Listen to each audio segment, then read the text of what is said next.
Selamat pagi, selamat siang, selamat sore. Saya Andang Widikdo, kelompok 4. Saya memiliki studi kasus backsharing demand protection. Saya akan menjawab soal yang nomor satu, yaitu masalah tersebut termasuk dalam supervised learning atau unit-based learning. Masalah kami yang angkat yaitu prediksi jumlah penyewaan sepeda per jam termasuk dalam supervised learning. Hal ini karena model dilatih menggunakan data historis yang memiliki label target yaitu count atau jumlah sepeda yang disewa. Tujuannya adalah membangun model yang bisa memprediksi jumlah penyewaan di masa depan berdasarkan fitur-fitur seperti suhu, kelembapan, dan waktu.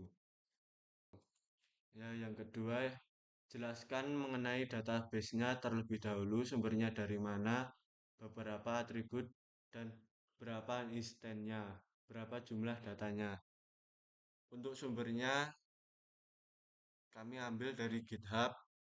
Untuk jumlah atribut 14, jumlah instannya yaitu 8.760 baris, 8.592 baris jika dihapus data 0.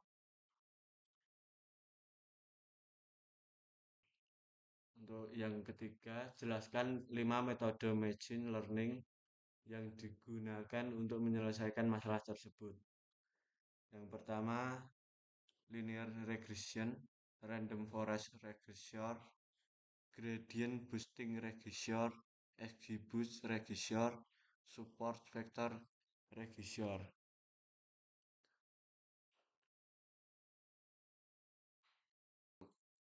Oke, saya akan menjelaskan linear regression yang sederhana namun terbatas pada hubungan linear. Kedua ada random forest regression, yaitu kumpulan pohon keputusan yang memberikan hasil stabil. Ketiga ada gradient boosting yang membangun model secara bertahap untuk memperbaiki kesalahan model sebelumnya. Yang keempat, XGBoost yaitu versi yang cepat dan efisien dari gradient boosting yang sangat powerful. Dan yang kelima, support vector regression yang mencoba menjaga margin prediksi tapi kurang efisien untuk data yang besar. Dan yang keempat, saya akan metode apa yang paling optimal, jelaskan alasannya. Setelah evaluasi, model paling optimal yaitu adalah XGBoost. Ini karena XGBoost memberikan akurasi tertinggi dengan nilai mean absolute error dalam kurung MAE yang paling rendah. Dataset memiliki hubungan non-linear antara waktu, cuaca, dan permintaan sepeda, dan XGBoost sangat handal menangani hubungan kompleks seperti ini. Selain itu, XGBoost juga tahan terhadap outlier dan memiliki kecepatan pelatihan yang baik. Model linear seperti linear regression tidak mampu menangkap pola musiman, sedangkan SVR tidak cocok karena waktu pelatihannya lama. Selamat pagi, siang, sore, dan malam. Saya Agustinus Bayaji Nugroho dari kelompok 4 dengan NIM 672023-044. Saya akan melanjutkan ke poin kelima, melanjutkan teman saya yang tadi. Jadi, pertanyaannya, apa kesimpulan dari setiap case study yang diberikan?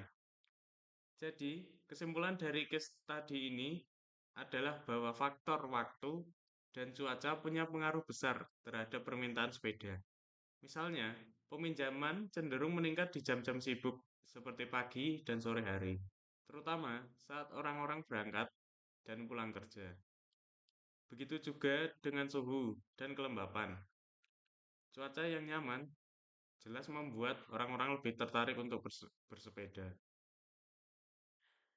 Model machine learning bisa memprediksi jumlah peminjaman ini dengan cukup akurat. Asalkan kita menggunakan fitur-fitur yang tepat dan melakukan analisis dengan baik. Dari berbagai model yang dicoba, model pohon seperti XGBoost dan gradient boosting ternyata memberikan hasil yang jauh lebih baik daripada model linear. Ini karena model pohon bisa menangkap hubungan yang kompleks dan tidak selalu lurus antara fitur-fitur yang ada.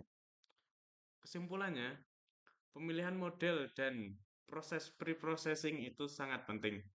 Mulai dari cara kita mengolah data, memilih fitur yang relevan, sampai tuning parameter. Semuanya berpengaruh ke hasil akhir. Dengan pendekatan yang tepat, kita bisa membangun model yang benar-benar bisa membantu dalam pengambilan keputusan, terutama dalam konteks seperti perencanaan sistem penyewaan sepeda ini. Untuk poin selanjutnya, untuk poin yang keenam, jelaskan tools yang kalian pakai untuk mengimplementasikan kode tersebut. Jadi di sini untuk mengembangkan dan menguji model, kami menggunakan Google Colab. Alasan utamanya karena Colab berbasis cloud. Jadi kita bisa menjalankan kode Python langsung dari browser tanpa perlu repot-repot mengatur environment di komputer kami sendiri. Ini sangat membantu, apalagi kalau tim menggunakan sistem operasi atau perangkat yang berbeda-beda. Semua kode ditulis dalam bahasa Python dan dijalankan dalam format Jupyter Notebook. Format ini sangat cocok untuk data science karena kita bisa menuliskan penjelasan, visualisasi, dan kode dalam satu tempat. Jadi alurnya bisa jelas, baik saat kita eksplorasi data maupun saat membangun dan mengevaluasi model. Selain itu, Google Colab juga memungkinkan kolaborasi secara real-time, mirip seperti Google Docs. Jadi, anggota tim bisa mengakses, mengedit, atau menjalankan kode yang sama secara bersamaan. Fitur ini sangat berguna dalam proyek kelompok seperti ini, karena setiap anggota bisa berkontribusi langsung tanpa perlu bolak-balik untuk mengirim file. Colab juga sudah menyediakan berbagai library populer untuk data science dan machine learning seperti Pandas, SCI-Kit, Learn, Matplotlib, dan XGBoost. Bahkan bisa juga menggunakan GPU kalau dibutuhkan untuk proses training yang lebih cepat. Meskipun di studi kasus ini kita cukup pakai CPU karena datasetnya tidak terlalu besar. Secara keseluruhan, Google Colab memberikan kemudahan, fleksibilitas, dan efisiensi yang sangat membantu dalam pengembangan model prediksi seperti yang kita kerjakan di proyek ini. Untuk poin yang selanjutnya, poin ketujuh, library apa yang digunakan untuk mengimplementasikan setiap algoritma yang digunakan. Jadi, kami menggunakan dalam pengimplementasian ini, kami menggunakan berbagai library Python yang umum digunakan dalam dunia data science. Pertama, Pandas dan NumPy digunakan untuk manipulasi data. Pandas memudahkan kita dalam membaca dataset, membersihkan data, serta melakukan analisis statistik dasar. Kita bisa dengan mudah melihat ringkasan data, mengelompokkan informasi berdasarkan waktu, dan membuat kolom-kolom baru yang berguna sebagai fitur. Sementara itu, NumPy lebih fokus pada perhitungan numerik dan pengolahan array, yang juga sangat penting dalam proses komputasi di balik layar. Lalu, untuk visualisasi, kami menggunakan Matplotlib dan Seaborn. Matplotlib digunakan untuk membuat grafik dasar seperti histogram atau line plot. Sedangkan Seaborn lebih fokus pada visualisasi statistik seperti heat map dan box plot dengan tampilan yang lebih rapi. Visualisasi ini membantu kami memahami pola-pola dalam data.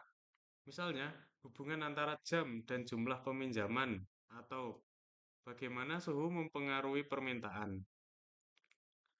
untuk pemodelan machine learning, kami mengenalkan scikit-learn. Library ini menyediakan berbagai algoritma seperti linear regression, random forest, gradient boosting, dan SFR dan SVR, yaitu support vector regression. Selain model, Scikit juga menyediakan tools penting lainnya seperti split data, evaluasi model, dan preprocessing seperti calling dan encoding. Terakhir, kami menggunakan XGBoost dari library XGBoost. XGBoost adalah model boosting yang sangat populer di kalangan praktisi data science karena keakuratannya yang tinggi dan kemampuannya dalam menangani dataset yang kompleks. Library ini sering digunakan dalam kompetisi seperti Kaggle dan di studi kasus kami, XGBoost terbukti menjadi salah satu model dengan performa terbaik. Secara keseluruhan, kombinasi library ini membuat proses analisis dan pemodelan menjadi lebih efisien, fleksibel, dan tentunya lebih akurat.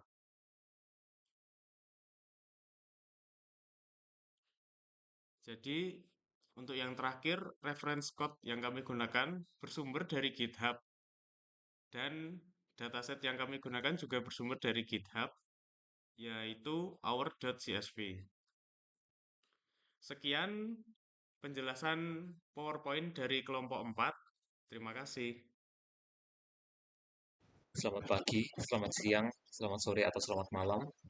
Perkenalkan, nama saya Peter Christian Setianto dengan NIM 67 2023 048. Saya dari kelompok 4 dengan study case bike sharing demand prediction. Langsung saja kami akan menjelaskan tentang source code kami yang kami dapat dari GitHub. Yang pertama ada importing libraries. Pertama kita mulai dengan mengimpor semua library yang dibutuhkan. Library seperti Pandas dan NumPy digunakan untuk manipulasi dan analisis data. Selanjutnya ada Matplotlib dan Seaborn untuk visualisasi grafik. Kemudian kita mengatur agar warning tidak muncul, agar tampilan supaya lebih rapi. Selanjutnya ada library dari sklearn seperti train test split, mean squared error, dan R2Score yang akan digunakan untuk mempersiapkan data dan mengevaluasi model regresi. Kemudian kita ada importing data, yang dimana kita untuk membaca dataset yang bernama our.csv yang menggunakan Pandas. Kita membacanya. Dataset ini berisi informasi tentang peminjaman sepeda berdasarkan jam. Kemudian ada exploring the data. Itu adalah di mana kita menampilkan 5 baris pertama dari dataset menggunakan fungsi head dalam tanda kurung. Ini dilakukan untuk memastikan bahwa data telah dimuat dengan benar. Kita melihat 5 baris pertama dari dataset. Kita melihat struktur dari kolom-kolom yang sudah tersedia. Selanjutnya ada data.info. Ini untuk menampilkan informasi data frame. Kita memanggil fungsi data.info untuk melihat informasi umum tentang dataset. Di sini kita bisa mengetahui jumlah baris, kolom, tipe data tiap kolom, juga apakah nilai atau atribut yang hilang atau masih lengkap. Maaf karena ada kesalahan audio, saya pindah perangkat. Jadi langsung saja kita lanjut ke bagian selanjutnya. Kita masuk ke bagian pre-processing. Ini ada rename columns atau rename column. Untuk mempermudah pembacaan kode, kita mengganti namanya beberapa kolom. Misalnya dari weather set menjadi weather, mnth menjadi month, dari cnt menjadi count. Jadi perubahan ini dilakukan langsung pada objek data dengan parameter in place sama dengan true. Ini selanjutnya ada input yang sama seperti data, itu data head yang kita gunakan fungsinya sama untuk memastikan bahwa data ini telah dimuat itu dengan benar. Jadi menampilkan 5 baris seperti tadi ya. Selanjutnya ada change column type to category.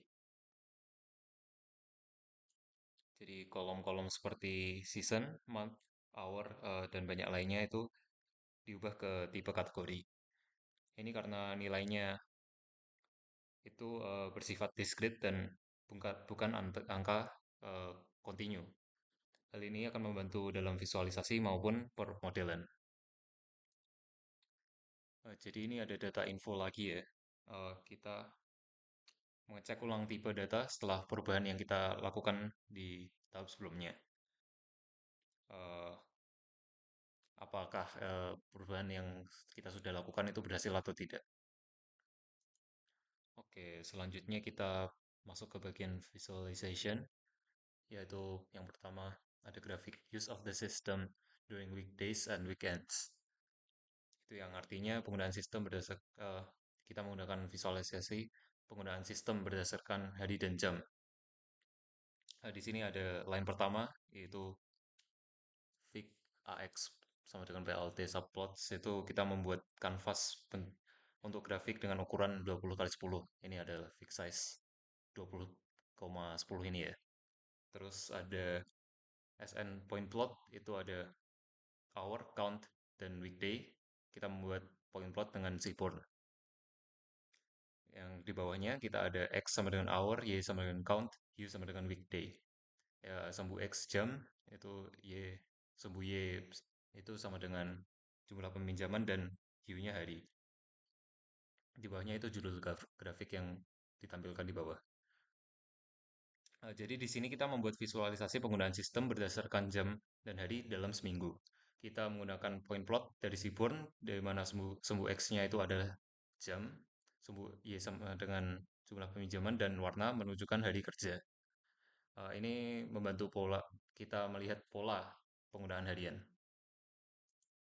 Selanjutnya ada grafik use of the system by casual users. Itu adalah penggunaan oleh pengguna kasual. Seperti tadi, codingnya sama, tapi kita menggunakan U-nya, oh, sumbu X hour sama, dan sumbu Y casual, U-nya weekday.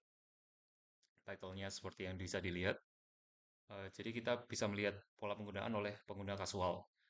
Dari grafik ini kita itu bisa melihat bahwa pengguna kasual itu lebih banyak meminjam sepeda pada waktu-waktu tertentu seperti di akhir pekan. Selanjutnya ada grafik use of the system by registered users, atau itu adalah penggunaan oleh pengguna terdaftar. Sama seperti tadi, sumbu X-nya hour, sumbu Y-nya registered, dan U-nya weekday. Eh, Pengguna terdaftar itu menunjukkan pola yang lebih konsisten ya.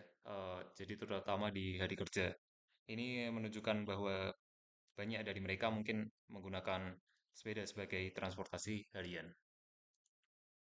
Selanjutnya itu ada use of the system weather condition. Itu jadi visualisasi penggunaan berdasarkan kondisi cuaca.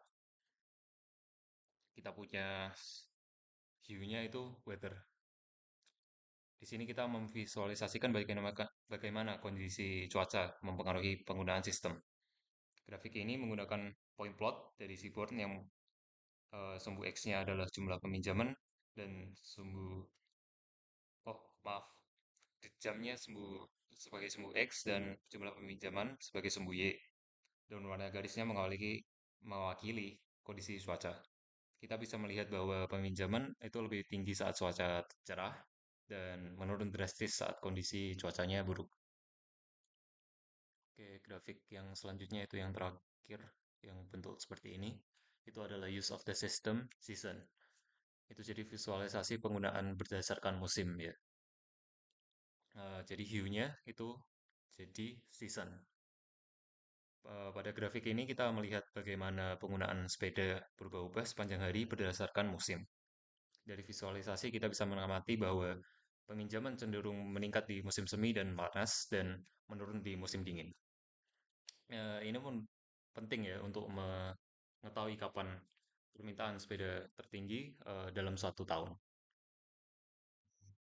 Oke, nama saya Jonathan Bayu Dirgantara, NIM 67 2023 049. Di sini saya akan melanjutkan visualisasi penjelasan kode oleh teman saya tadi. Di sini selanjutnya kita menggunakan scatter plot antara suhu dan jumlah peminjaman. Yang pertama di sini ada PLT scatter, yaitu untuk membuat scatter plot antara suhu dan jumlah peminjaman. Yang kedua ada PLT subtitle versus temperatur yang digunakan untuk menambah judul grafik. Ketika ada PLTX label temperatur untuk atau suhu. Yang keempat ada Y label count of all peaks rented, yaitu label untuk suhu Y atau jumlah peminjaman sepeda. Nah, grafik ini tuh bertujuan untuk melihat hubungan antara suhu udara dengan tingkatan peminjaman. Dari plot ini kita bisa mengamati bahwa secara umum saat suhu lebih hangat, peminjaman sepeda cenderung meningkat. Nah, di sini ya selanjutnya itu kita pakai scatter plot antara uptime dan jumlah peminjaman. Ini kurang lebihnya sama seperti tadi, PLT scatter, terus PLT subtitle. Nah, untuk PLT X labelnya kita pakai attempt atau suhu terasa, dan PLT Y labelnya count of all peaks rented, jumlah peminjaman. Nah, kali ini kita melihat hubungan antara attempt yaitu suhu yang dirasakan dan count jumlah peminjaman sepeda. Sama seperti suhu sebelumnya, terlihat bahwa semakin nyaman suhu yang dirasakan, maka jumlah peminjaman juga cenderung meningkat. Hal ini mengonfirmasikan bahwa faktor cuaca memang berpengaruh terhadap perilaku pengguna. Nah, scatter plot ketiga yaitu scatter plot antara humidity dan jumlah peminjaman. Ini masih sama seperti ya tadi ya, menggunakan PLT scatter, PLT subtitle. Nah, untuk ketiga ini PLTX label kita pakai humidity atau kelembapan. PLT Y labelnya juga masih sama seperti tadi. Nah, dari grafik ini terlihat bahwa saat kelembapan sangat tinggi, jumlah peminjaman cenderung menurun. Hal ini bisa disebabkan karena kelembapan tinggi sering dikaitkan dengan cuaca tidak nyaman atau hujan. Nah, untuk scatter plot yang terakhir atau keempat, kita menggunakan scatter plot antara wind speed dan jumlah peminjaman. Ya, ini lagi-lagi juga masih sama seperti yang tadi. PLT scatter, PLT subtitle. Untuk PLTX labelnya kita pakai wind speed atau kecepatan angin. Nah, pada visualisasi ini kita melihat hubungan antara kecepatan angin dan jumlah peminjaman sepeda. Grafik ini menunjukkan bahwa kecepatan angin tidak terlalu mempengaruhi jumlah peminjaman, meski angin yang sangat kencang bisa membuat orang enggan bersepeda. Oke, selanjutnya di sini ada menghapus fitur yang tidak berguna atau removing useless feature. Nah, ini. Pada langkah ini kita menghapus dua kolom ya, yaitu casual dan juga register dari dataset. Kolom-kolom ini berisi informasi yang tidak relevan untuk analisis kita, yaitu jumlah peminjaman sepeda yang dilakukan oleh pengguna kasual dan pengguna terdaftar. Dengan menghapus fitur-fitur yang tidak diperlukan, kita bisa fokus pada variabel yang lebih penting dalam model prediksi.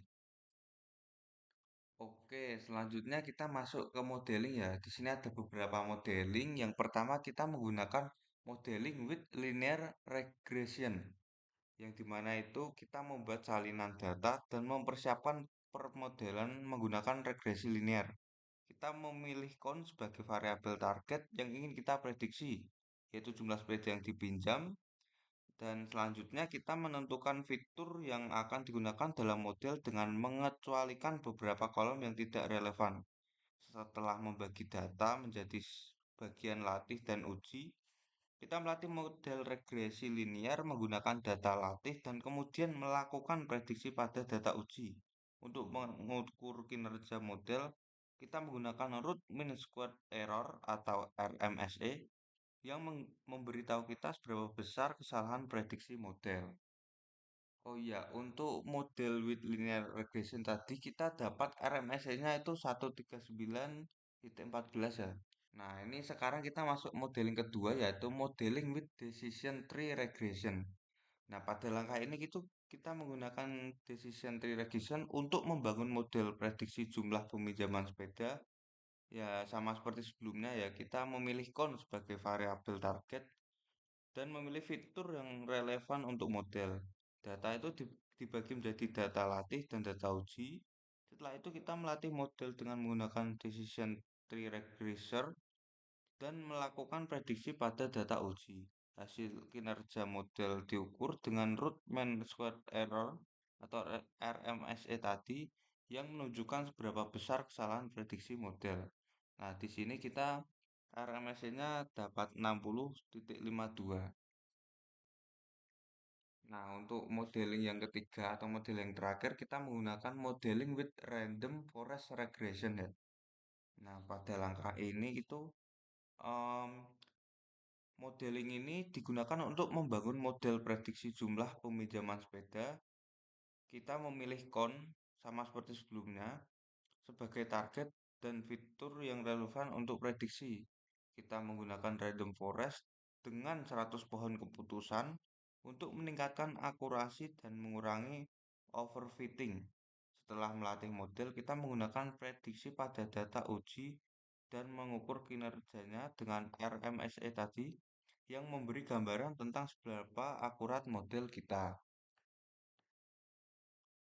Oke, demikianlah pemaparan materi dari kami kelompok 4. Kami mohon maaf apabila terdapat kekurangan. Terima kasih.